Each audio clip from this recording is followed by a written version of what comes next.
I'm Redwood News Chief Meteorologist Joe Bartosik, and today, Wednesday, is drill day for the 2025 North Coast Tsunami Drill.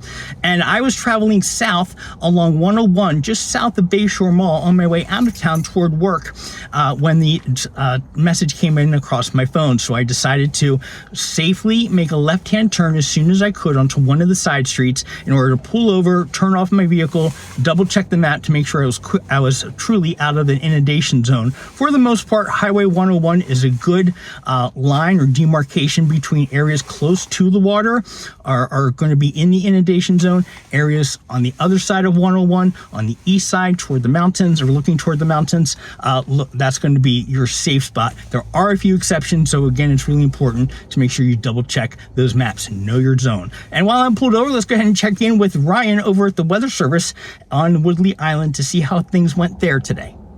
Yeah, so this morning we practiced our drop, cover, and hold on. Got underneath tables and held on as if that we were really having an earthquake. And then we went through the process of what we would do if there is a real big earthquake and then worried about a tsunami. So the first thing we do is wait for the Tsunami Warning Center and see what the threat is, especially for these middle of the road earthquakes where we're not really sure. If it lasts for 2 minutes though, we're not going to wait. We're just going to activate the emergency alert system because at that point it could have been an earthquake that generated a tsunami. So here, that's the sort of stuff that we went through this morning, and hopefully everyone else was able to practice as well. And let's go ahead and check in with Lori Dengler, of course, Professor Emeritus at Cal Poly Humboldt and a part of the North Coast Tsunami Work Group. Lori, how'd it go today? Thanks, Joe. Well, I got the notification on my phone, and so the first thing I thought was, where am I relative to the tsunami zone? Well, I am a good mile away from the tsunami zone, so what did I do? I stayed right where I am.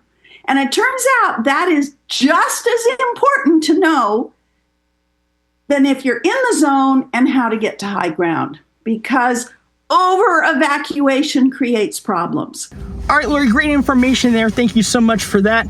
And again, as a reminder, please know your zone and do know that most people won't have to do anything, as Lori just mentioned. And if you do find yourself in an inundation zone, you know that you'll have to be able to get out safely at a fairly steady walk.